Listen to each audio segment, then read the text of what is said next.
Welcome to another live episode of the Wisco Fanatics Show, where we discuss the Packers, Bucks, Brewers, Badgers football, and basketball from an optimistic perspective. Wisco Fanatics is brought to you by Cardboard Legacy, Wisconsin's most complete sports card shop. Buy, sell, grade, and consign all at their location in Oshkosh. All right, so we are back. Another Wisco Fanatics Wednesday, a basketball-filled version of the Wisco Fanatics Wednesday. 7 basketball games to talk about today. It's a lot of basketball. Now, some are going to be more fun to talk about than others, but that's what we're here for. Yeah. So we got 3 Badger basketball games, 4 Bucks games. We're going to start with the Badgers like we normally do. So we got to go all the way back to last Wednesday. And let's start with the Michigan game. Mike, what stood out to you from last Wednesday against Michigan? Well, first and foremost, this is life in the Big Ten. Life on the road in the Big Ten is what I like to tell anybody, and any casual Badger fan that may watch one game a year. That's just some kind of that's what you have to tell them sometimes. I know it's not necessarily not the greatest team on paper, but sometimes when you're playing on the road, things just don't go right. So, I wanted to bring up a couple of things, both of which the Badgers need dramatic improvements on, I think, in order for us to have a successful season. First and foremost, this kind of ties in with the slow start, but the turnovers, man. So we had, I think it was 12 turnovers, right, in this game. This is number one. This is the 10th time the Badgers have turned the ball over 10 or more times this season. Not great. That is not Wisconsin basketball one bit. It makes me sick to my stomach too, because that's obviously what we've been predicated on. That's like what our identity is, to take care of the ball. You hear it every single game. Any commentator will talk about that and mention, how great Wisconsin takes care of the ball. Well, this year's kind of a different story, unfortunately. We shoot ourselves in the foot since in the beginning of games too. It's not just this one. We're going to talk about another game that kind of did the same thing to themselves as well. But we had six turnovers in the first 9. I think it was 19 possessions of this game, and which led to us trailing this game for 33 minutes. That's just not a good recipe to win a basketball game, much less on the road. But no, it was definitely worth, calling out. You could tell, again, from the jump that we just did not look like ourselves. It was even a downgrade from the Purdue game, because we at least played hard. We had a chance to win. This one, it was just kind of one of those where we couldn't get enough stops and couldn't generate enough to, get over that hump to take that lead in the second half. So, we got to cut the shit out with the turnovers, basically. So, and then my second takeaway was, on defense, right? So, and I'm going to specifically talk about defending quick guards, because this has been an issue this season. It was really similar to how we played against Penn State, because, they got very downhill. They had 2 guys that got downhill on us like the whole time, it seemed like. And Doug McDaniel was the main culprit of that for Michigan. So going into this year, Michigan is 1-8 when Doug McDaniel scores less than 15 points. He did have 16 against us, which, I know it's barely above, but one of the biggest issues was he got downhill and got, consistent, uncontested looks close to the basket, whether it was going up for a bucket or getting the good great pass off to somebody who could finish it off. That was a consistent issue throughout this game, and Greg Gard actually talked about it afterwards. He mentioned it was an Achilles heel guarding those quick guards. But it's not just like Chucky, for example. It's not just him who's guarding the actual guy. It's a team effort in terms of rotations. Guys have been sloppy. Jake, we did mention Nolan Winter on a specific rotation in that Michigan game too. He was getting rejected by like a ball screen, I think, and he didn't rotate in time. That's been kind of like schematically, it's just been an issue with these guys this year. So that's just another thing that we have to clean up, because playing quick guards, just like Doug McDaniel, I think it was Penn State, and then even the Minnesota game too, that comes to my mind. A very quick guard that just happened to get some buckets on us. So it's just something we have to clean up. So I want to throw out I'm looking right now. I'm trying to find somewhere that'll give me pace. Because you brought up turnovers, and I want to know if there's a correlation with the Badgers playing faster than we're accustomed to them playing over the last 20 years and their turnovers. That's something where, you're slowing down the pace, where you're not going to have necessarily, guys trying to make quick extra passes in transition, that maybe that's where some of those extra turnovers are coming from. So I'm curious to know the correlation in turning up the pace to turnovers. So I'm going to actually write that down. I'm going to look into that for next week, because I'm curious to see how that actually correlates. Yeah. And I guess even more so, it was in the beginning of this game too, where it really took place. It's been a common theme with this team, but no, I would still be curious with that too, because you are right about that. I mean, there is little uptick in pace of play, so it's a fair point. Well, that's just kind of go off schedule here. I would like if they played a little bit faster pace, but you're going to have to be okay with some sloppy turnovers. But on the offensive end, you have to be just as in sync as you are on the defensive end, right? Like the Badgers are used to running a certain style. But if you're going to push the pace, you have to have other people with you, where it seems like every once in a while with the Badgers, it's just Tyler Wall pushing the ball up the floor and nobody's really trailing and nobody's really with him to kind of give yourself an advantage. And Tyler and I and Mike, and we've all talked about this with AJ Storr, right? He had one last night where he could have, made it an advantageous situation for himself by giving it up to Chucky and making it a 2-on-1, and he ended up forcing a shot, which I understand believing in your abilities, but being able to take that basketball IQ and put it on the floor, that's the real execution type stuff. That's what the coaches have to get into these guys. So the next level guys are going to want to know that too if you're looking that far ahead. Yeah, for sure, 100%. Jake, what stood out to you from last Wednesday? You guys are not going to like my second takeaway because I did a lot of math. It's a lot of numbers. It looks like a mess, but you know what? I understand it, so it doesn't really matter. I believe you. Can't wait. So the first thing I'm going to take away is Chucky Hepburn. And one of my goals, and I kind of challenged Chucky. It's because I believe in him. And he was a scorer last year, and he kind of had to be. But, this year he hasn't really been hunting for his own shot. And I feel like that was a problem for this team, where it could take them to the next level and kind of make them go away from some of the dry spells that they seem to have. Obviously, that wasn't the case in this game because they had plenty of dry spells. But Chucky Hepburn still was looking for a shot. 17 points, 2 rebounds, 1 assist. He was 6 of 11, 2 for 3 from downtown. But the thing that kind of went away from Chucky as he was looking for a shot is he was getting beat on the other end a little bit because he was putting a little bit more energy on the offensive end. But I will say, as Mike brought up, I wrote in my little notes, bring up Winter. There was a few times, in my opinion, you guys can go back and watch if you want. There was a few times I feel like Winter was a little bit slow on getting back. Now, the Badgers were kind of hard hedging those screens because Doug is very good at getting downhill. And this is another one of those situations where we can give credit to the opponent, right? Michigan has talented players. They're a big school. So we're in the NIL era. They have money to throw around to these basketball players. So for them to be as bad as they are is insane record-wise. Yeah. I don't think Juwan Howard's a very good coach. I think he just has a loud mouth. But, they do have talented players, and Doug is a very quick guy and able to get downhill. So the Badgers are trying to hedge that to give their guy a chance to get through the screen and contest, right?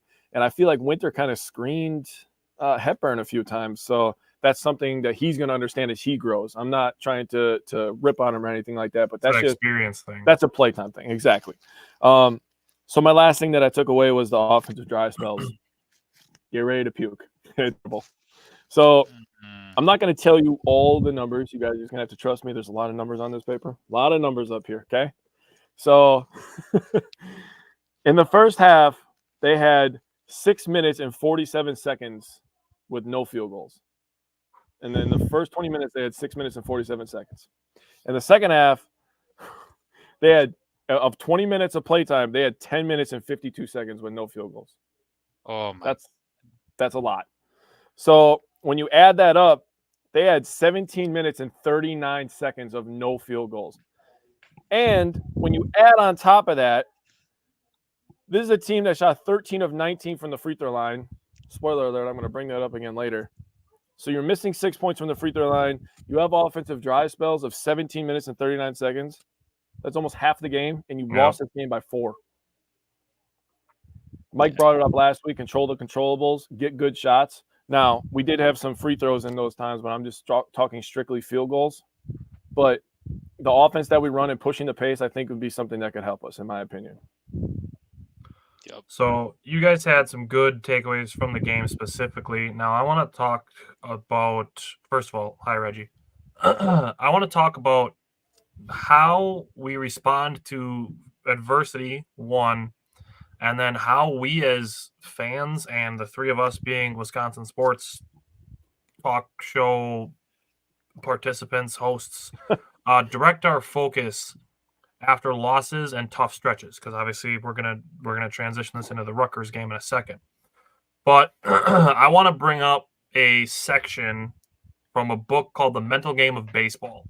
Now, this is a baseball book, but it applies to just sports in general, and it applies to life even further. And that's something that Jake and I have been, advocates for, is being able to apply how we react to sports, to life, and being able to use it to teach ourselves lessons. Mm-hmm. So this comes from The Mental Game of Baseball. This is a book that is essentially almost required reading for minor league baseball players. They literally, this book is seriously, it's a big deal as far as baseball is concerned, but it truly applies to sports and life in general. Mm-hmm. So I'm just going to read this one paragraph here. We control ourselves. We realize that some conditions, situations, and problems are uncontrollable. But when we control our reactions to problems and adversity, we are controlling their effect on us. How we act and react will illustrate the degree of our self-control and our mental discipline. So what this really says to me, and how I really am viewing this 3-game, at this point, losing streak, is seeing how people react, and it shows what people are focused on and their level of mental toughness and self-control. Because we've discussed this with multiple sports and multiple teams, that it's sad that we have to literally avoid any sort of social media, which is literally the opposite purpose that it was designed for after games like this. Because that's why we do this show. We want to interact with Wisconsin sports fans. Yeah. But right now, there's so much work for us to do that we actively avoid those situations because of how people act. And this is what I'm going to say with this is this middle part, that we are controlling their effect on us, is by letting yourself get so angry about results that you have no control over. And at best, if you are, a fan who goes to a game, you can add your voice to the cheers. That's what you can do. But as far as the games being played themselves go, unless you are a player or coach, that the outcome is uncontrollable to you. And at that point, if you're going to go as far as, whatever negative things you're going to say on the internet go, that does have an effect on other people. But you do control that. Mm-hmm. So you are taking something that you do control, which is your voice and your keyboard, and now it is negatively affecting other people because you are mad because you cannot control your reaction to an uncontrollable outcome. It's just like all those memes going around after the 49ers lost the Super Bowl, and it was trash pickup day, and there's all the broken TVs. Like, what did that get you? Because you're going to have to buy a new TV, and now you look like a dipshit. Yeah. You obviously saw the clip of the guy who apparently lost $20,000. Yeah. Like, it is literally just smashing his TV or whatever. Yeah, that. Yeah. So, and even like I said, the situation. Yeah. You already lost $20,000. Now you're going to need a new TV, which is not cheap, by the way. Right. So that one, hell no. so what are you doing? And if we're like, I'm just going to go back to the social media aspect of it. If we're talking about social media, all you're doing by posting something negative is smashing somebody else's TV, is how I'm going to say it. Mm-hmm. And we've talked about this, and this study is old by now, but it's probably the most recent one that's been done. But 8 to 9 negative posts per positive one. Do you think that ratio improves after losses? Because I guarantee you it doesn't. No. I would bet my entire life net worth that it doesn't get better after losses. It's like commenting on a business. A negative comment reflects more than a good one. It's just what life And is. that's where, like, we've gotten to this point too. Jake and I talked about it last Wednesday with intangibles of people.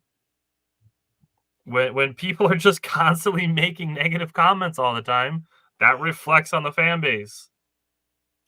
So I'm just going to throw a word out there that I'm going to talk about later in the show as well, but accountability. And it's a big word going around in the Milwaukee Bucks, and it could be a big word in your life as well.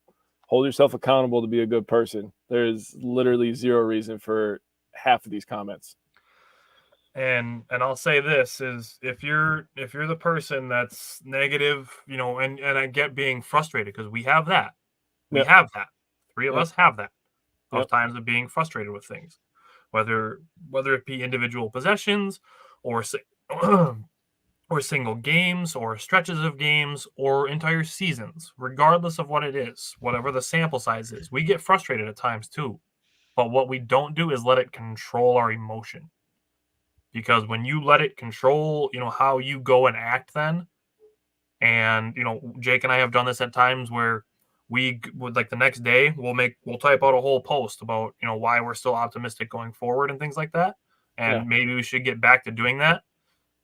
But it's when you do the opposite and you go and post, Greg Gard should be fired, or this person sucks, I hope this person transfers out, and you want to say all those things. Yeah. You are essentially letting, giving control of your emotions to an outcome that you have no say in. Exactly. That's just stupid, in my opinion. And I get wanting to put, some faith in another, something you're a fan of. Mm-hmm. But letting it control you to that point takes all the power out of your hands and puts it in somebody else's. And we're right now talking about student athletes. Damn. Yeah. So that was the first thing. Second thing, I want to talk about bias.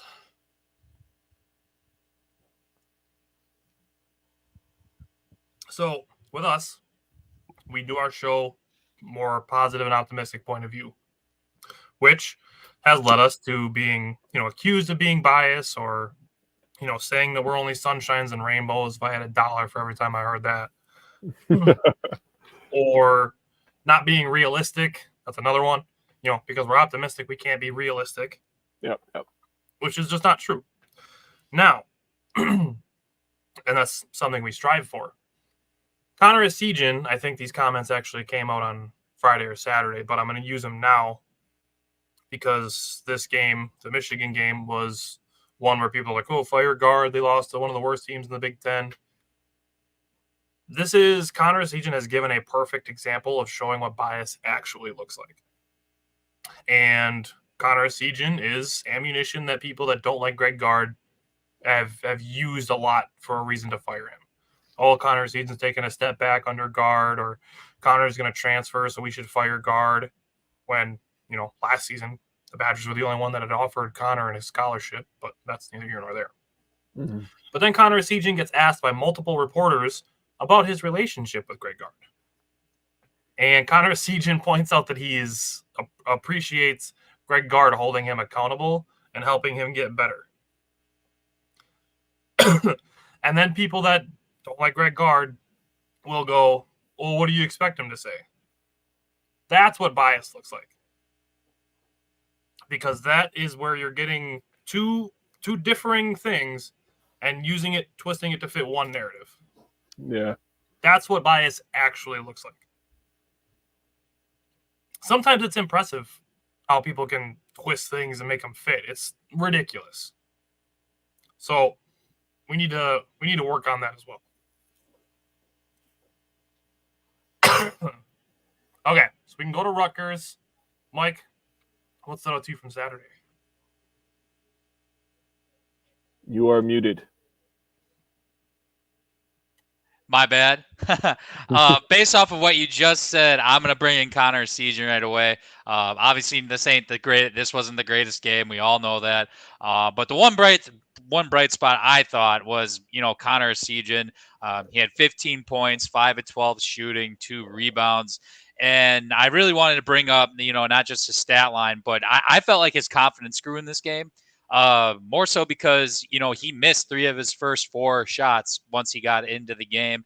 But as we saw, he ended up going 5 for 12. So he had no problem, cutting her loose, so to speak. He played 24 minutes. That was good to see as well. That had been one of his first games all year that he got over 20 minutes. So, but no, he looked good out there. I mean, there was plenty of opportunities for him.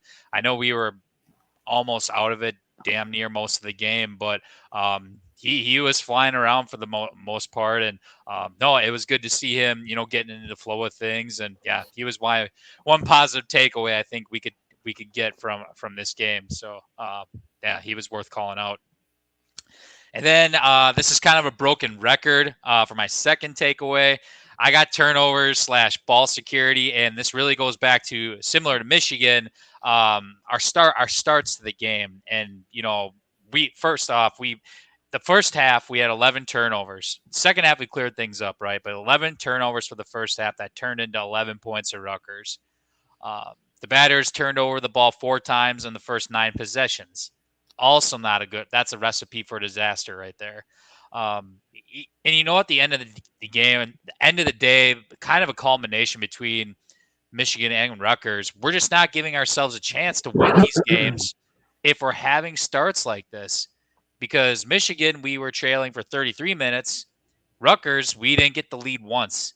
And when you're turning the ball over 4 times in the first 9 possessions of a basketball game on the road in front of a raucous crowd at a gym where we have not had much success at collectively, since we've played at Rutgers, we're just not giving ourselves chances at all. So we need to, cut down the turnovers again. I know we're going to check out that stat that Tyler mentioned before with more possessions and all that jazz, but it just seems like at the start of game specifically, we really put ourselves in a hole, and it doesn't help us out for, our winning outcomes. So that I looked at 24 minutes that Connor Essegian played. That was his season high. His previous season high was 18. Jake, what stood out to you from Rutgers? So I have 2 things, and they can kind of go hand in hand, and it's physicality and punching back. So there's a quote a couple years ago, and it's not actually physically punching back for the people at home. But there was a quote a couple years ago from Pat Connaughton, and he talked about playoff basketball. And what's the most important thing in playoff basketball? He said, you're going to have to respond to runs with your own runs, right? And Rutgers came out of the gate, and they threw a lob, and that place was loud. Yeah. And they hit a 3-pointer, and all of a sudden you blinked, and it was 9-0. And it was like, oh, shit.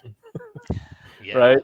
If you're a Badgers basketball player, it's like, okay, take a timeout, let's take a deep breath, let's get some water into us, and then let's recalibrate. And there's plenty of time. There's a lot of game left, right?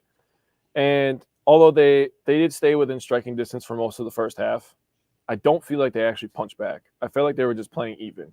And in my opinion, I felt like when I was watching that game, and I actually rewatched the replay of the game today, I really felt like Rutgers was being the more physical team.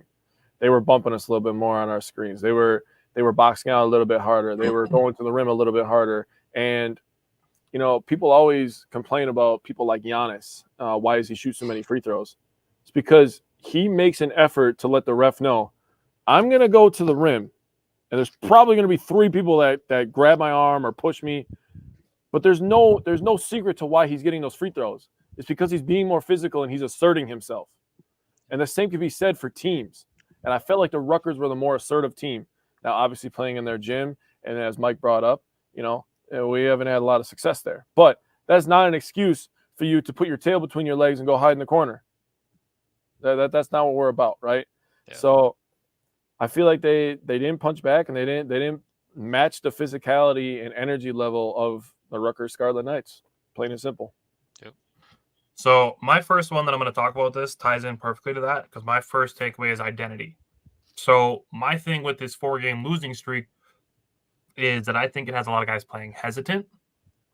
Mm-hmm. And then it had guys second-guessing themselves, which goes into that hesitation. Yeah. Then we also get into situations where when other guys are struggling, it makes some players feel like they have to do more. Mhm. And I think AJ Storr became one of those guys in this game. Yep. So then he's trying to do too much. He did make some tough plays, though. I will say that. Yeah. Yep. But that can also get you to a point where you get in some trouble with turnovers, things like that. True. Taking bad shots. Like that's, I think that's the thing. I did look into, while Jake was talking, turnovers and pace. So 2022, the Badgers were 344th in pace at 65.7 possessions per game and averaged 8.6 turnovers. This season, they are 328th in pace, averaging 67.2 possessions and at 10.1 turnovers. So they're averaging a possession and a half more and are turning the ball over 1.5 more times. So I don't think it's quite enough to just say that, the increased pace is increasing the turnovers, but I do think it's a factor. Right. I wouldn't expect if the Badgers played 5 possessions faster that they would have 5 more turnovers a game. But I do think it's a factor into the turnovers being up, but I don't think it explains it away. So I do think they still can take care of the ball better while playing at their slightly faster pace. Yeah. Mhm. Second thing with this game, free throws. It's something the Badgers have actually been pretty solid over the course of the year, but they struggled in this game. Down double digits for much of the second half, could have felt a lot closer and could have been single digits if guys are knocking down free throws, especially the front half of 1-on-1s. The Badgers finished 13 of 21 on free throws in this game. Yeah. So that was the other big thing for me. Then we can go to last night's game. The three of us actually watched this game together. So, Mike, what stood out to you from last night's game against Ohio State? So I'll actually start with defense because this has got to be – there's not too many games that the Badgers have been a part of this year in which we've only given up 50-ish points in a basketball game. So I'm going to call it the defense actually to start collectively. I mentioned last time we played Ohio State, one of their main dudes, Jamison Battle, he averages 13 a game. This dude only ended up with 1 of 6 shooting with 3 points. So I'm going to credit Max Klesman, I think, for the most part was on him. I know we have, I was talking earlier about rotations and stuff like that. But no, credit to, I believe, Max Klesman, who was on him for the most part. So want to give a shout out to him. And even Bruce Thornton, he's like their other main dude for Ohio State. He went 8 of 19, 2 of 6 from 3, ended up with 18 points. But I think as we saw, Chucky Hepburn gave him a very, very tough time last night. And I think most of those points were even more so later on in the second half. He made some crazy shots, too. Yeah, correct. I think a couple of those were even off of second chance points. Off of the one, I know we gave up a shot clock where he pump fake double clutched and threw up a 3 and that went in. Yeah, it's just all right, you played your defense, it happens. Exactly. So I mean, those two guys are 2 of the top scorers in the Big Ten. So if you hold one of those guys to 3 points when he averages 13, your odds of winning that game are going to be pretty good. So guarding those two guards. Well, I guess Jamison Battle's a 4, but they're 2 top scorers. 21 points combined. Hell of a job by our Wisconsin defense. So great call out there. And then number 2, I wanted to call out a player. I did AJ Storr. I know we kind of talked about his decision making earlier. And I mean, aside from that play, his decision making was actually fairly well. He let the game come to him, I feel like, a little bit. I mean, he ends up with 14 points, 12 boards, which is nuts. That is awesome. 6 offensive rebounds, 6 defensive rebounds. So he's got a bit of both on both sides of the court. And he only had 1 turnover too, which I think is big time because I think you guys can attest to this when I say he's gotten caught in some, situations where he's, turned over the ball numerous times. I know at Rutgers and in Michigan specifically. But it was, even if he does score a lot. So if he can improve that decision making a bit, get away with maybe having 1 turnover a game, combined with getting that double-double, I mean, things are going to look great for him the rest of the year. So not even just his stat line, but like his decision making, I do feel like is still improving. Let me throw this out there too. Greg Gard actually talked about it today and last night that they were challenging AJ Storr to do more rebounding and to be better at rebounding. And I mean, the number, if you're only looking at box scores, it speaks for itself. He went out and he did it, especially on the offensive end. To come up with 6 offensive rebounds is huge.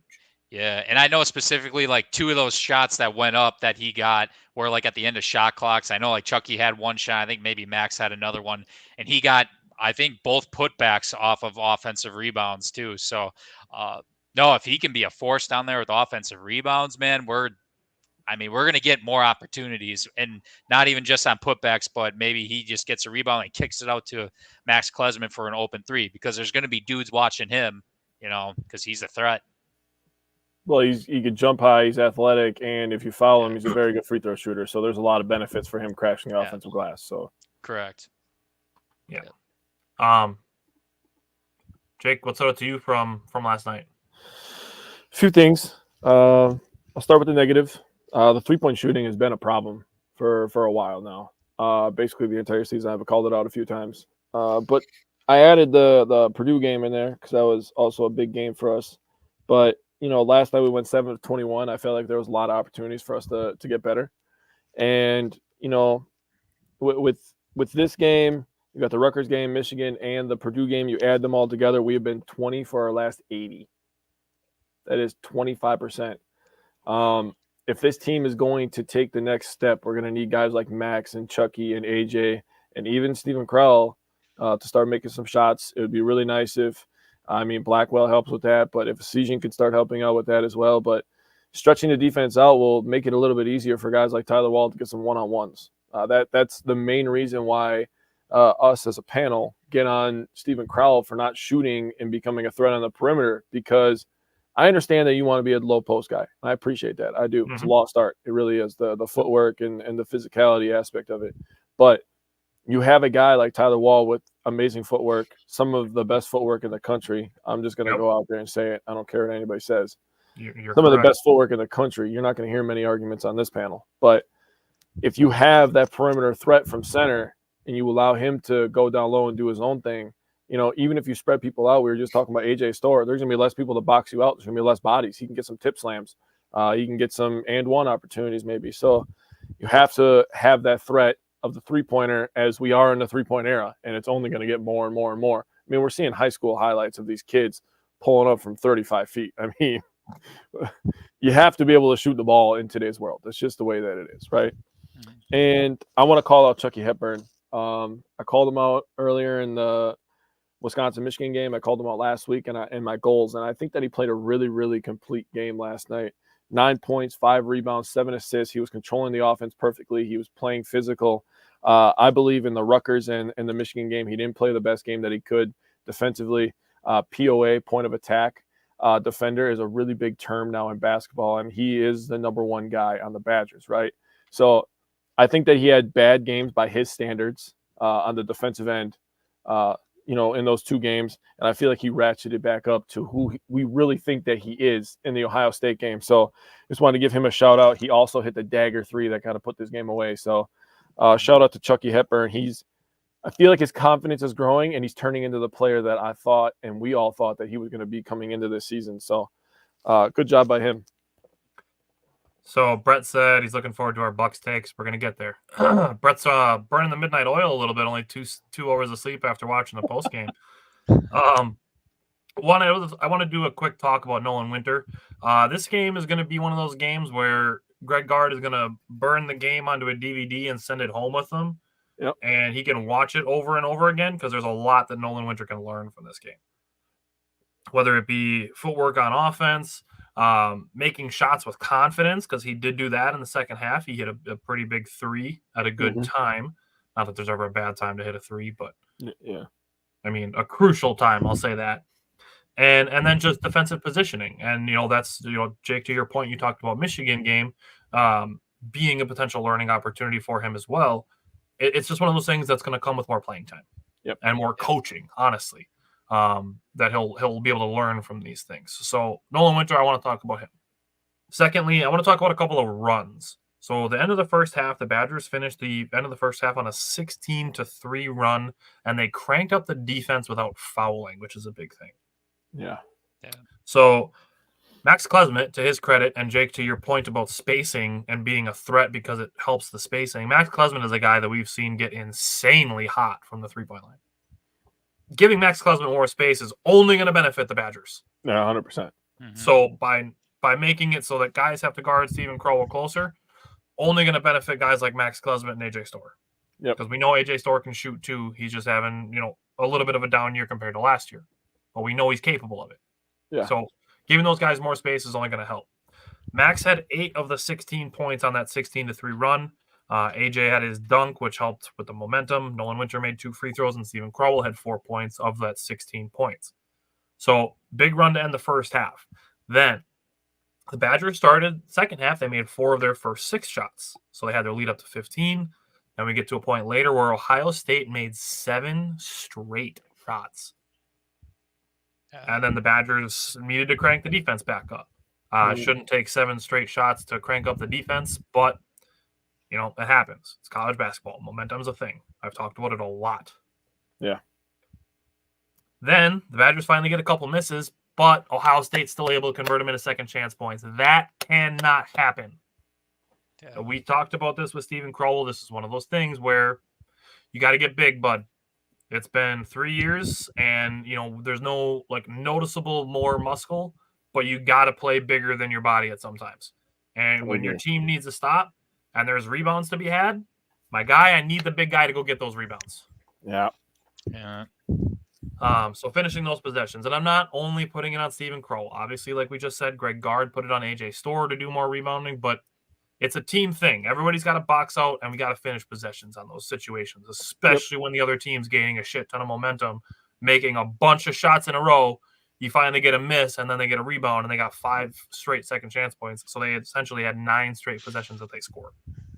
Yeah. Jesus.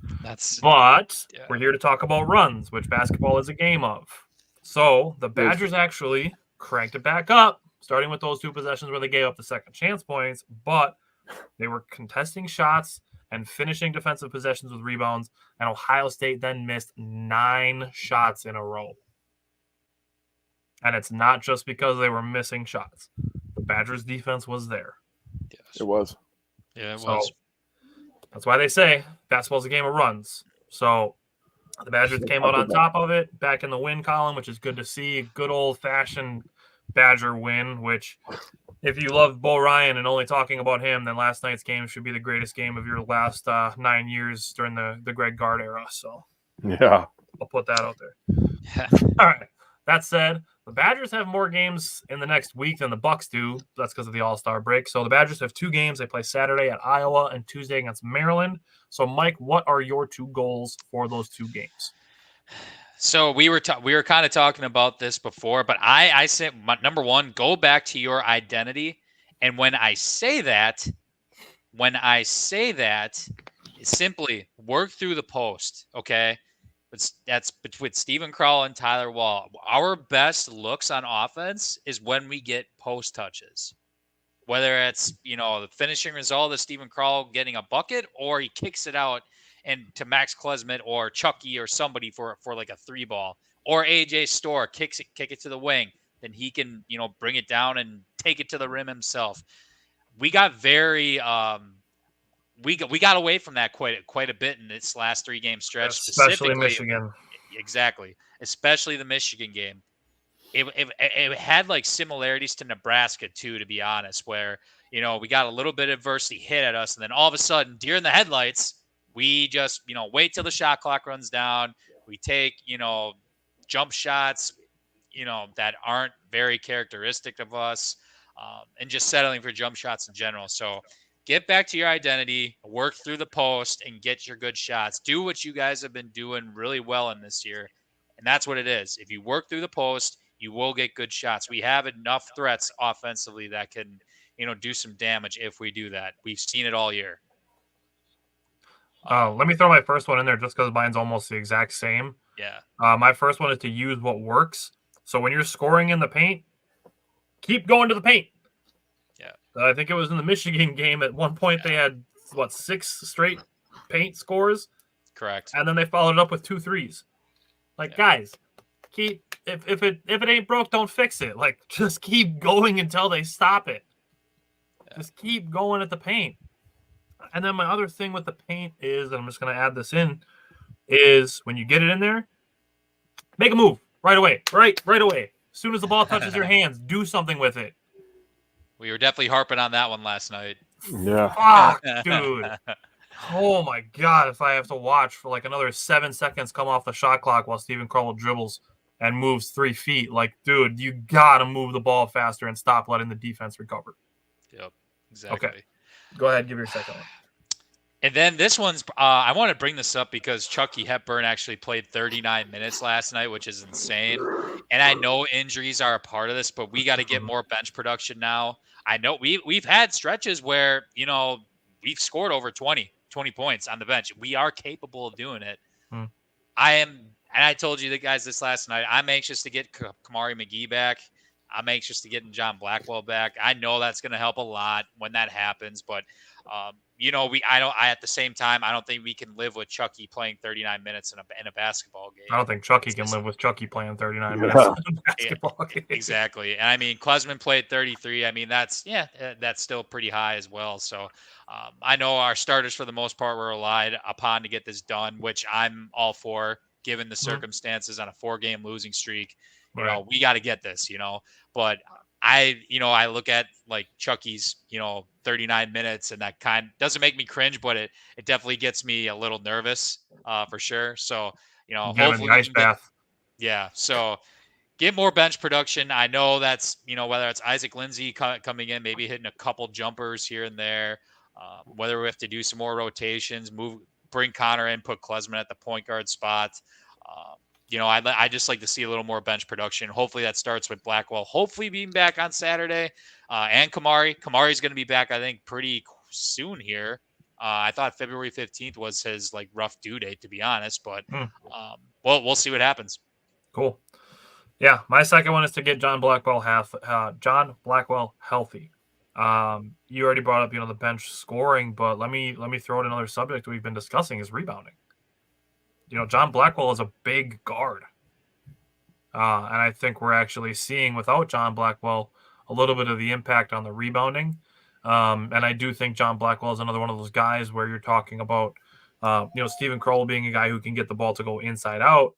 That John Blackwell is a guy who will shoot when he's open, but also will drive the ball when the opportunity presents itself and won't settle for jump shots. I think John Blackwell has that in his IQ to not settle for jump shots, but to take the ones that are there and then to drive the ball.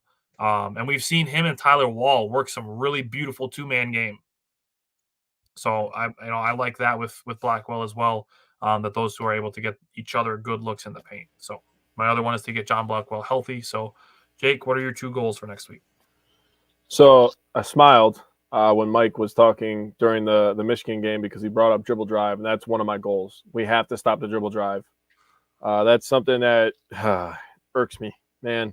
You can't just be letting people have runways to the rim, man. That really, I'm not. The Badgers don't have Brook Lopez like the Bucks do. It pisses me off, honestly. So we got to stop the dribble drive. We have to communicate a little bit better on defense and shut that shit down. And then I'm really glad that you guys both brought up free throws because that's something that I feel like we've really been lacking. So if you go over the week against Michigan, 13 of 19, against the Rutgers, 13 of 22, and last night against Ohio State, they were 11 of 16. That is 37 of 57 for the week. That is 64%. So when you're not playing your style of offense, you're getting out physical in one of your games, you're shooting 64% for the week from free throw, and you're shooting 25% from the week from three-point line. That's just a recipe to go on a losing streak. So let's get back to it. Let's become the Badgers again. So on the season, the team is 76%. So you're talking 12% lower than their season average. Yeah, so that's got to improve. Get back to normal. Agreed. Yep. All righty. Well, like I said before, the Badgers have more games between now and next Wednesday than the Bucks do. So we will have Mike back next week to discuss those 2 Badger games. And then we'll see you next week, Mike. All right. Later, fellas. Have a good one. Later, Happy Valentine's Day. Love you too. Yeah. All right, so now we can jump into the Bucks. Now we're gonna do this. We're gonna talk about some of these games, but some of these are gonna be shorter recaps than others. The Timberwolves game being one of those super short ones where honestly, I have very few things to say. No Damian Lillard, no Chris Middleton. I get very, very few concrete takeaways from a game like this. Just because I feel that the context of a game where you're talking about, your second and third best player not being in the game, leaves very little, that really translates to what you're expecting your team to look like when you get to playoff time. So that said, I want to talk about Chris Middleton, first of all, because Lisa reported that Doc Rivers said that they're not going to rush Chris Middleton back from his ankle injury. Yep. And then John Horst had previously said a day or two before that Chris Middleton is day-to-day with his ankle injury. And with Chris Middleton continuing to appear on the injury report, I do think it's, more of a short-term injury, but they're not going to push it short-term. So, whether that means another week or two, I do think it's encouraging that they're not like, no, he's going to be out for 3 to 6 weeks or something like that with a high ankle sprain or whatever. And then, honestly, with this game, the Bucks shot well. The Wolves just shot better. Yeah. And then looking at fundamental failures, 20 second chance points allowed. Minnesota is big. Points off turnovers, 16. Minnesota is good on defense, so they crank up turnovers. And then 5 missed free throws I can live with, but that's 41 on the fundamental failure points. That's you give credit to the opponent for doing what they do against a team without 2 of their star players, and that's really all I have. Yeah.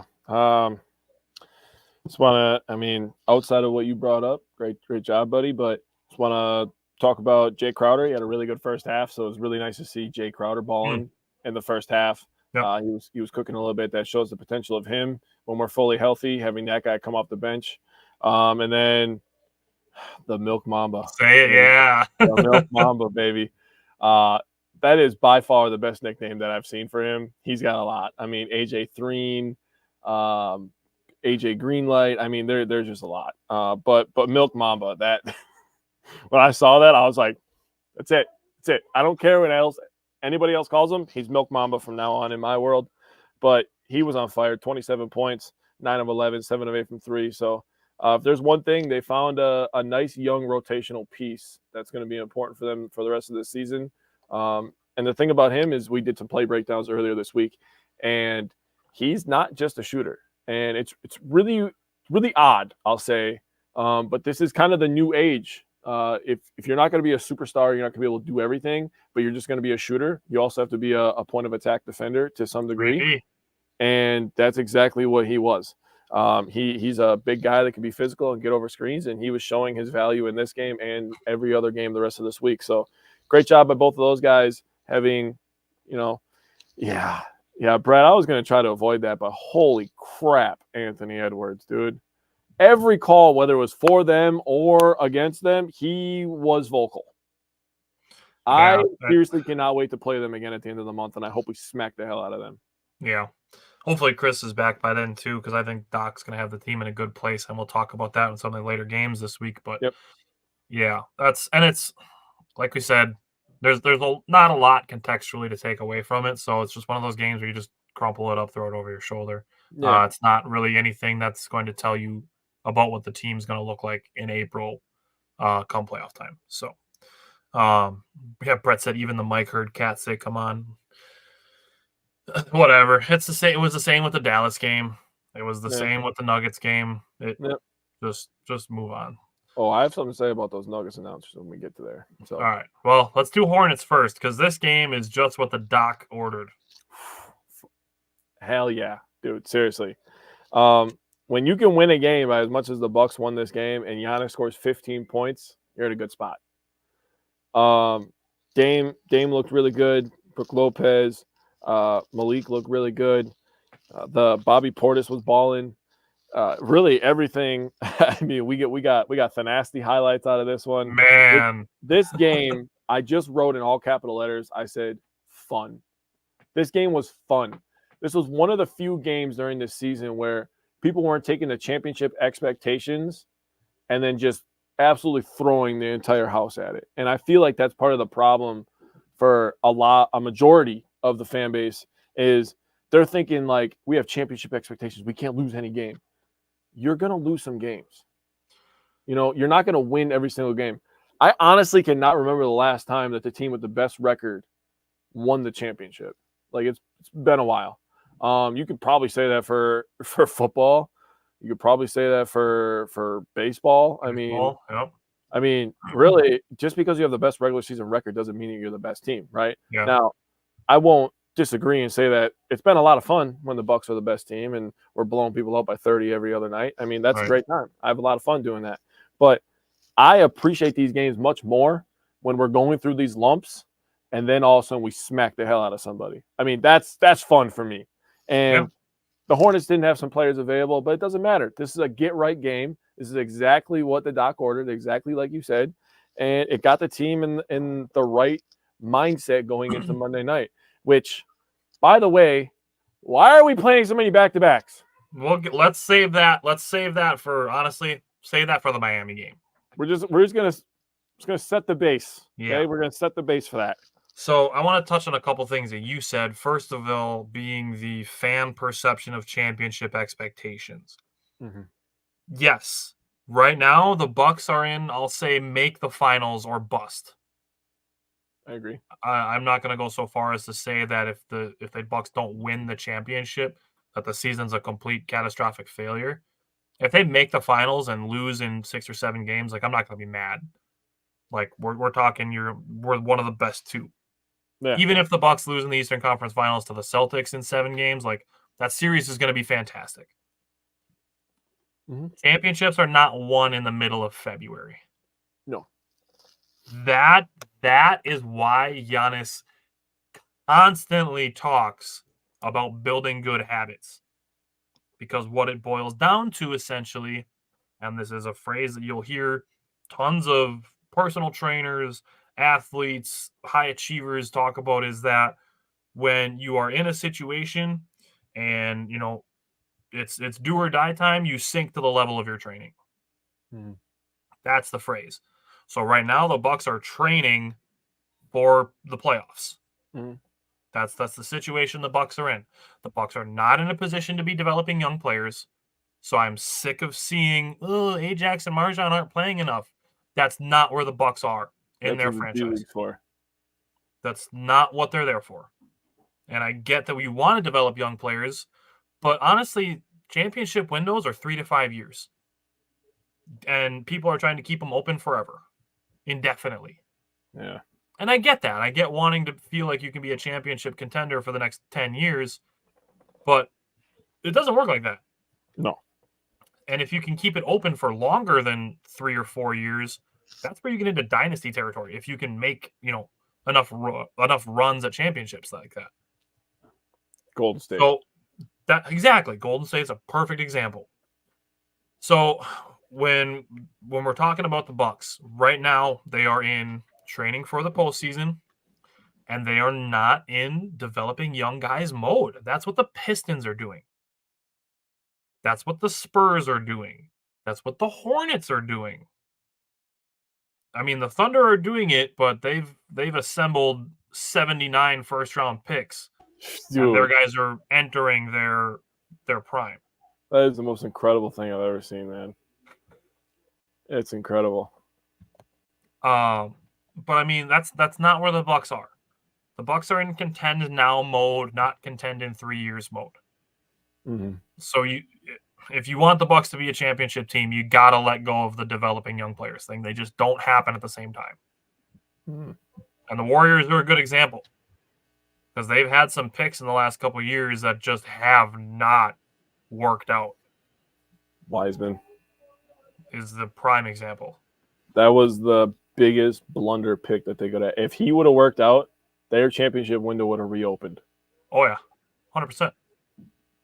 So that's the thing. That's the first thing with this. Second of all, and we knew this was going to happen. We literally talked about it as it was happening the day before it happened, that if the Bucks won this game, the response from people who are negative was just going to be, oh, it's the Hornets. And we sat and we watched the scoreboard. We watched the ticker of the Celtics and the Wizards playing. And the Celtics beat the Wizards by 4 points. And the Bucks beat the Hornets by 36 points. And we've talked about it. Like, just get rid of it was only this team. Because they don't ask how, they ask how many. But the bottom line is the Bucks put boot to ass in this game. And they beat the hell out of the Hornets. Yeah, they didn't just win this game.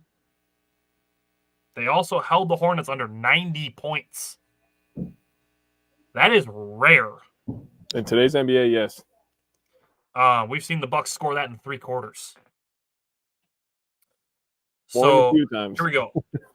You already mentioned Damian Lillard getting off to a good start. Jay Crowder's ball movement is underrated. I think that's something we should probably discuss. This is Pat Beverly's debut, and he's already busting out clipboards. Man. And it was hilarious to see it. And he's talking to Brook Lopez already, and, they're getting stuff going. Did you hear what Doc said about the play that Pat Beverly was drawing up? No. It was from their Clippers days together. It was like a 4-year-old play that Doc doesn't even use anymore that Pat Beverly still had in the back of his mind. That's impressive, actually. It really is. The recall on Pat Beverly to remember a play from back when they played on the Clippers under Doc Rivers that Doc Rivers doesn't even use anymore. Wow. So I thought that was cool. And I'll say with Damian Lillard being healthy and Pat Beverly, guys who have previously had some beef, winning cures everything, and they're here to win. And I'll say that them both being on the floor, obviously not together very often because Pat's going to be Dame's primary backup, but just the energy in general just felt way better from this game. The energy on both sides of the ball, it felt way better. The Bucks were forcing shot clock violations, forcing Charlotte to take tough shots. Beasley getting back on track. He passed Ray Allen for the most 5 3-point games in a season, and we aren't even at the All-Star break yet. Yeah. So that's cool. The Bucks were up 66-38 at the halftime. I do not care who you are playing. Those are both good numbers. That puts you on pace to win 132-76. Pretty close. So I don't care. The Bucks had 4 guys in double figures in the first half. Second half, the Bucks got off to a good start in the first couple minutes of the game. The second half. The Hornets didn't score any points for the first 2 minutes of the third quarter. Bucks forced another shot clock violation. The ball movement was beautiful. And then the fourth quarter was nothing but reserves. And that's where, like you said, we got the Thanasty highlights, which we did a reaction to, which was a lot of fun. So you can check that out. Just reading comments to each other from Thanasis's moves in that game. Now, the other thing is I just brought up the fundamental failures from the Timberwolves game.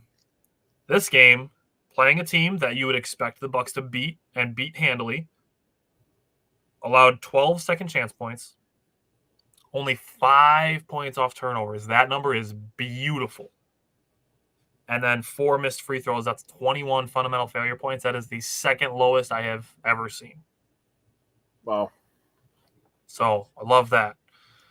Brett said, I love that Bev grabbed the clipboard, and I hate it when people say Dame is overrated. He gets as much as people say Middleton is hurt again. He's going through legal issues, and his ankle's bothering him, also being away from family. He'll get it together, and the Bucks will be fine by playoff time. And that's the thing is Dame has a long enough track record of being a high performer that I'm not going to worry about it until the games truly matter. All right, so let's talk about a measuring stick game with the Bucks and Nuggets 2 weeks after they had just played the Bucks and Nuggets. So this one in Milwaukee, what stood out to you from this one? Excuse me. So Giannis, okay, Jokic. After this one, I'm sorry. Giannis was absolutely going right at anybody that was wearing a Denver Nuggets jersey. Yeah. And if he wanted to, he could have had another 50-piece Nuggets. Oh, yeah. What's going on with Lopez and the rest of the team? Not sure what you mean by that, but Giannis,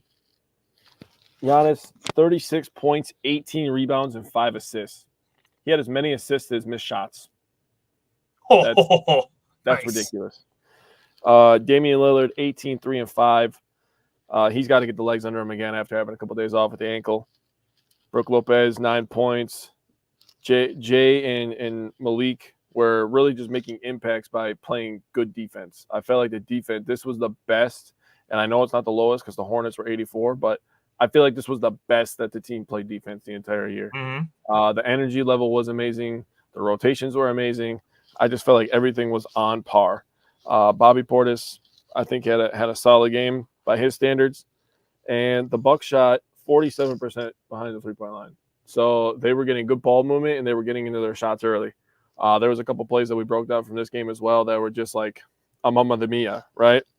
Mm-hmm. So one thing I want to point out, 30 assists. We had 20 fast break points. Denver had 11. Giannis had more fast break points by himself than Denver did. He had 13 compared to Denver's 11. So he was really just looking to get the ball and get running. And you can kind of see the vision that Doc has, right? Now, Doc talked after this game, and he was talking about how he wants Giannis to be a floater on defense. Now, that allows you to do two things. One, it always allows rim defender on the floor at the rim, which Doc pointed out. Two, it allows him to be disruptive with his length and his quickness, getting steals from behind, getting deflections. Yep. Three, it gets him on the fast break faster. So those are all three positive things that we need to be using Giannis in that role. Use him to all of his abilities. And I think Doc's going to try to get everything he can out of him. His biggest thing that he has to get is Dame and Giannis on the same page, and they actually connected on a lob. So, I mean, they got that going for him. So once those two get it going and Chris Middleton gets ramped up, I am going to be less than worried. Yeah. Duggan said they need to step up with Middleton down. I think that's just kind of a feel thing because, like, obviously you're not expecting a guy who's playing 30, 35 minutes a game to be absent for long.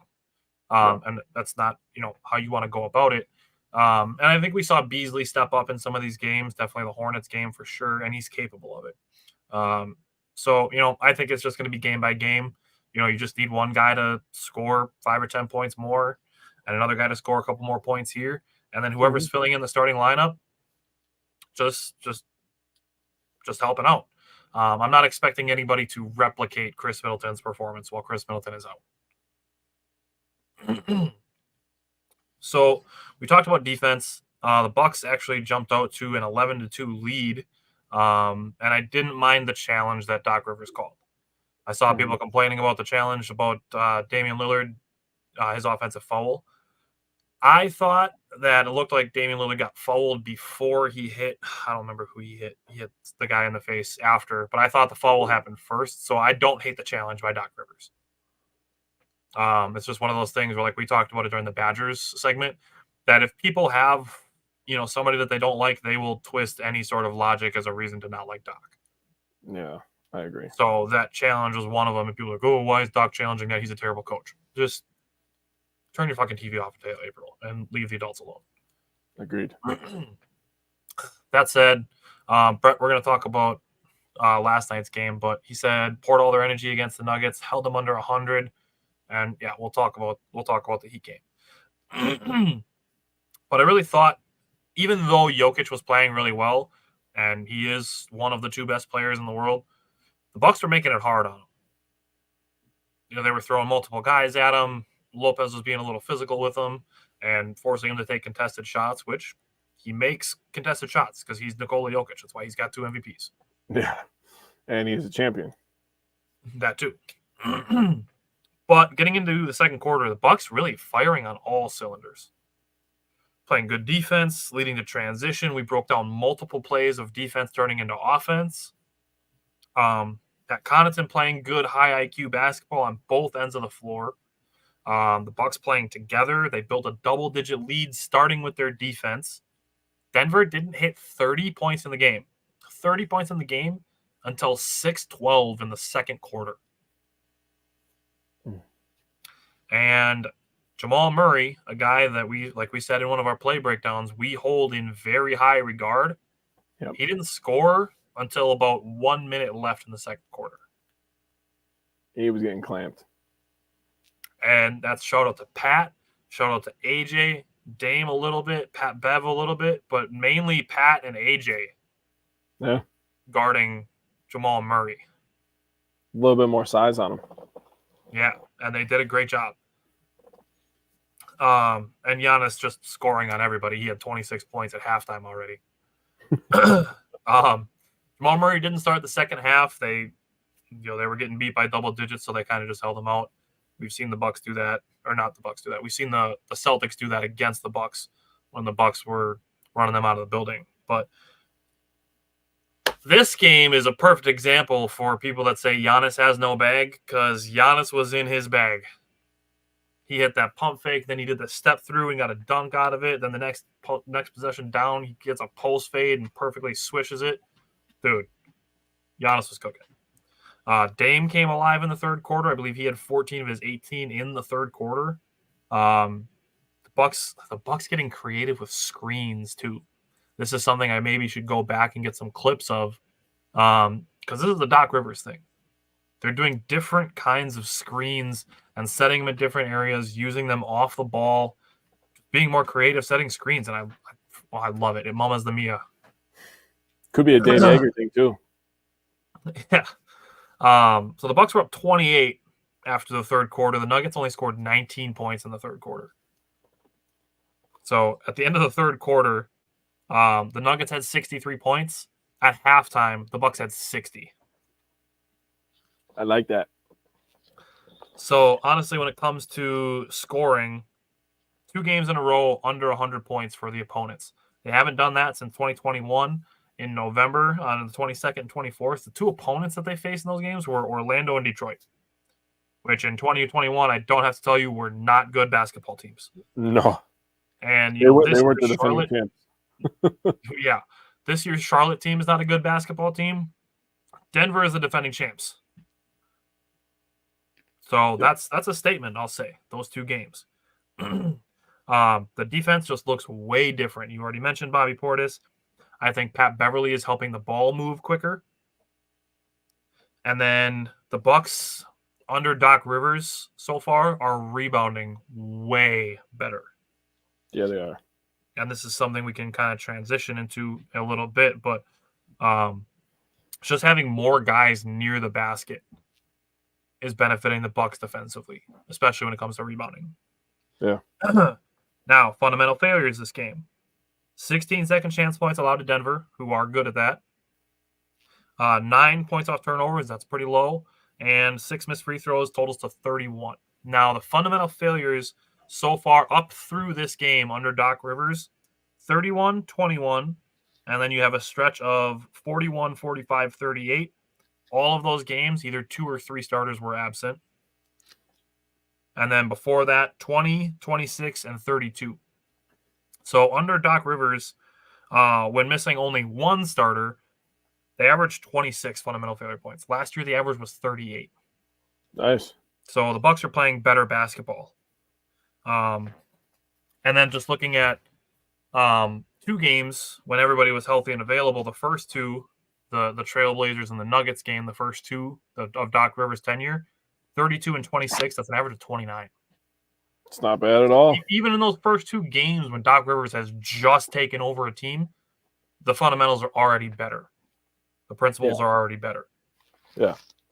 So I think Doc Rivers is doing positive things for this team. And, yeah, we can jump into – Brett said Jokic is pretty bad with the complaining too. Yeah. And like I said, Luka is the same way. It is what it is, I guess. I mean, Damian Lillard got teed up for it the other day. I don't know. It's a thing that happens, I guess. The reffing's always going to be a problem with somebody. So right. It's just, some guys do it more than others, and some guys do it way more than others. Yeah, that's fair. Last night's game, kind of a similar one to how I feel about the Timberwolves game, and now is when I think it's a great time for you to make your point on back-to-backs. Yeah, I don't understand what the schedule makers were looking at. I mean, we were just on a West Coast road trip, a 5-game, 10-day road trip where we played a back-to-back. Wait, yeah, did we play 2 back-to-backs? No, we played 1 back-to-back. Utah and Mavericks. So we played a back-to-back there. And then we come back home and we play a back-to-back between the Timberwolves and the Hornets. Then we have 2 days off, and then we play a back-to-back between the Nuggets and the Heat. I just, well, what are we doing here? And now And we I have get today not off. playing on Super Bowl Sunday, I get that too. but break something up. Break up the Thursday, Friday. Why are we not playing on Saturday? You know, why are we having all these back-to-backs? So I do agree that we wasted a lot of energy playing against the Nuggets. And you could tell that when this Bucks team was locked in, they're very good. And this is a ceiling for this team. They can lock people down. They can get consecutive stops. They can get out on the fast break. And they could take it to anybody. Man, it doesn't matter the gym. If this team is playing to its potential, they're good. And this is without Dame being Dame, really, and no Chris Middleton, remember. Yep. So when you look at it that way, and the national media doesn't talk about it, when you got Kendrick Perkins, freaking diabetic ass over there, freaking talking out of his ass every day about, the Bucks are in trouble, this. I just think I have never, ever in my life would have imagined that the small market teams in Wisconsin will be getting hate like this. Now, the Packers are a different scenario because the Packers are a brand in themselves. Right. One of the oldest franchises in all of sports. And one of the winningest. True. And then when you add the Aaron Rodgers drama in there, I understand why that stuff happened the last 10 years, right? Sure. As ultra talented as he is the coaching, all that stuff, right? Blah, blah, blah. We've been over it. That's fair. But for the Bucks and a guy like Giannis, who is one of the most down-to-earth human beings you'll ever meet, you know, and you have to set different standards for these guys because he's in a whole different, tax bracket, a whole different world than us, right? Us regular people. And for him to still be the guy that he is absolutely amazing. Yep. He literally, before the season, gets every worker there a pair of his shoes. Yeah. I guarantee you that's not free. Oh, no. I mean, I'm sure him and his family, Thanasis and all that, I'm sure, and his wife and his kids, I'm sure his mom, I'm sure they all get some free, right? Like those are probably write-offs. But for all the staff members, I guarantee he pays for those. But I don't understand the hate. And I don't understand why they didn't talk about the Nuggets game more. But as soon as we lost this game to the Heat, which, by the way, this was our one and only loss to the Heat this year. Yep. We beat them 2 times before this. I don't understand why they talked about this Heat game and then started talking about how, like, the Bucks are food. We're on the second half of a back-to-back, which, by the way, the Bucks are 7-3 in those games, which is the second best record in the NBA. We were tied with the Celtics for the number one record on second half of back-to-backs at 7-2. But they talked about the Heat game like that was the only game we played this week. They talked about the Timberwolves game like that was the only game we played this week. They didn't want to talk about the Hornets game because that was just the Hornets. And then, they didn't want to talk about the Nuggets game because the Nuggets were on the road or something like that. I don't know. But, they sure as hell, all the media outlets sure as hell updated their record, the Bucks record under Doc, as fast as they could last night. Oh, yeah. So that stuff just doesn't make any sense to me. There's also one more thing I'm going to bring up later, but I'll let Tyler have the floor for right now. So when it comes down to this game, and I showed it on the screen, is recency bias. That's a huge thing when we get to games like this, and Jake already touched on one of the things. And one of the things of the recency bias is the record against the Heat. People being like, oh, the Bucks can't beat the Heat. The Bucks just like the Heat or the Bucks kryptonite, when the Bucks are literally 2-1 against the Heat this year. So there's that. The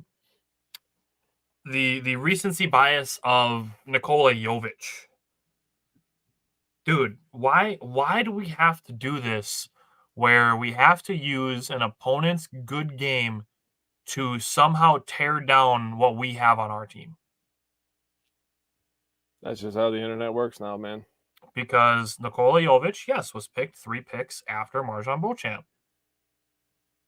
But because Nikola Jovic had one good game, it's not a thing to go and like throw shade at John Horst for a guy who was picked 3 picks after a guy the Bucks picked to be a potential prospect of the future. Mm-hmm. Just because Miami's in a way different situation than the Bucks are, you don't think if Giannis was away from the team for 4 days, with a death in the family like Jimmy Butler currently is, that Marjan wouldn't be playing a bigger role? Like, that's where the Heat are. That's their reality. They needed Jovic to have a game like this to beat the Bucks. They did. And credit to the rest of them. They all made three-pointers like there was no tomorrow. Yeah.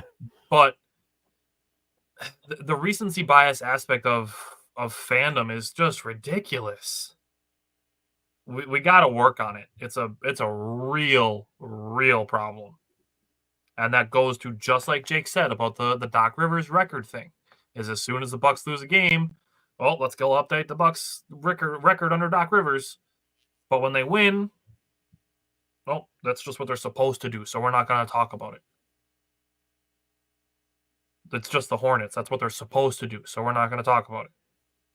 Well, the Bucks beat the Nuggets. They're playing at home. That's what they're supposed to do. If the Bucks lost at home, we're not going to talk about that as a second back-to-back. They just lost. They lost at home to the Heat. Yep. I'm not going to talk about the fact that the Heat haven't beat the Bucks until this game this season. Not going to talk about the Bucks being 7-3 on back-to-backs, like Jake said, even after this game. Now, if we want to talk about Doc Rivers, the first thing I want to say is let's talk about last night's game. Miami shooting ridiculous. 19 out of 40. That's 47.5% on threes.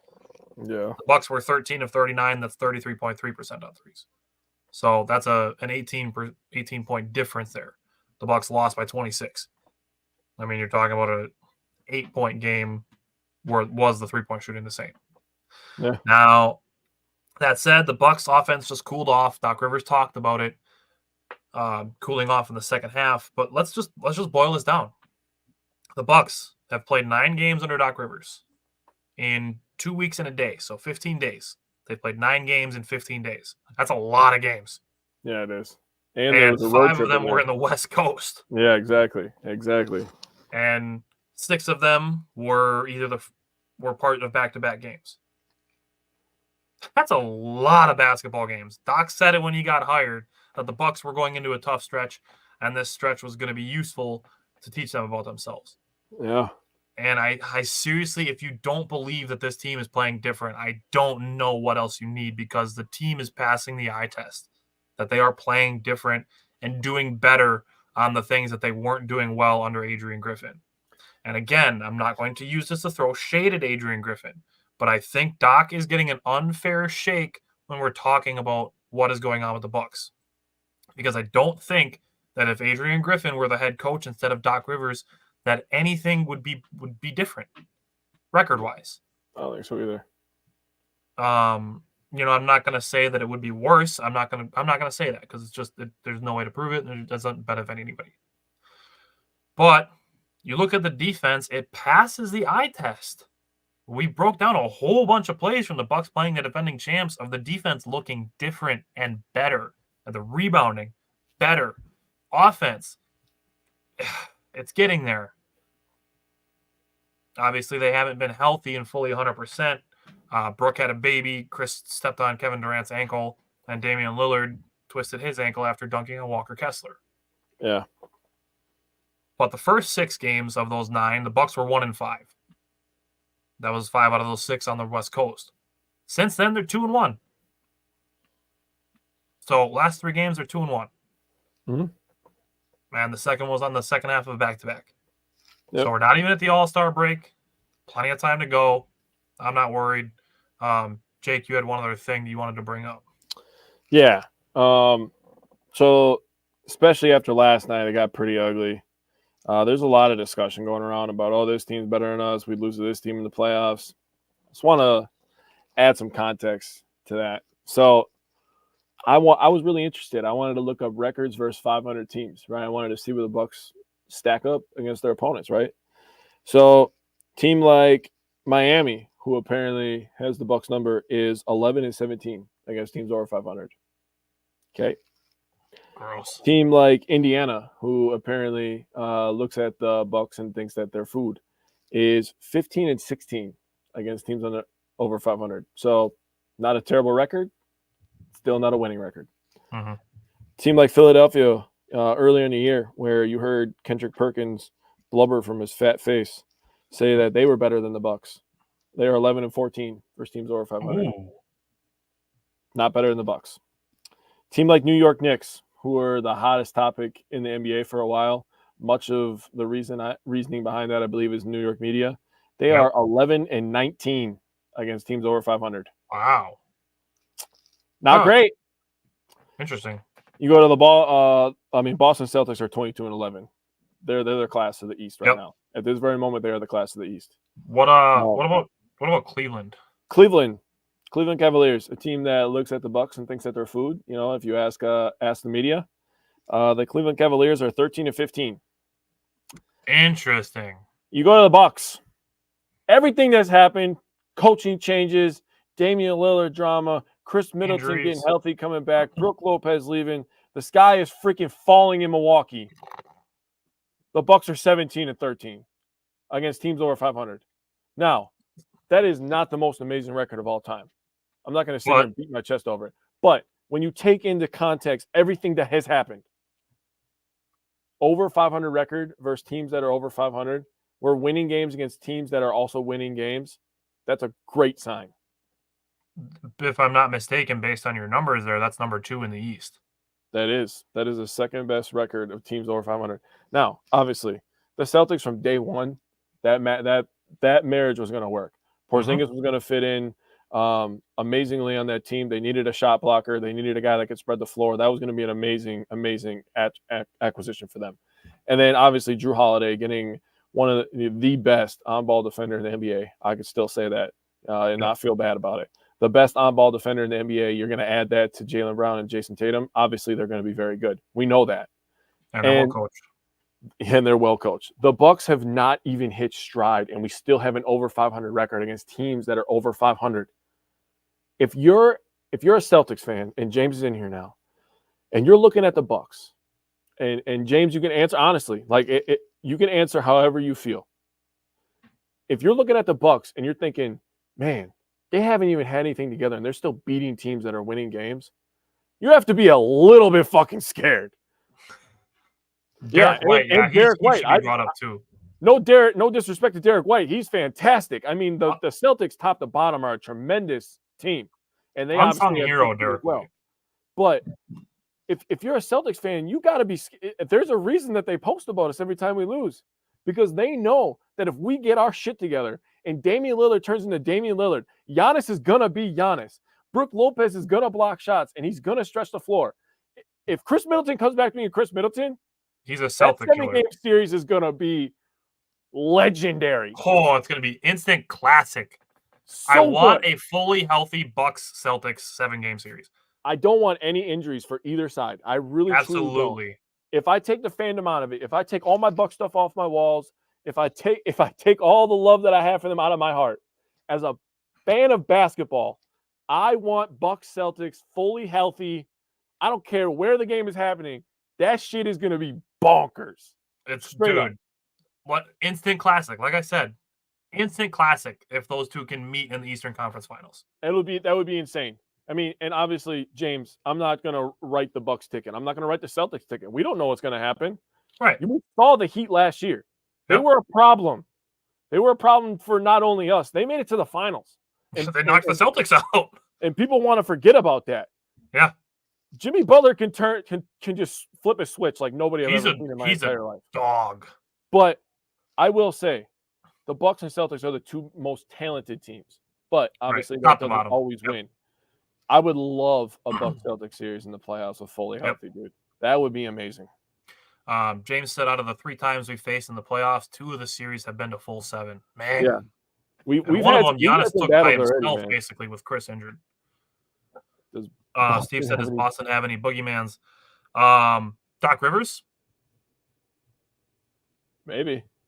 Yeah, James said that's why I said we'll see.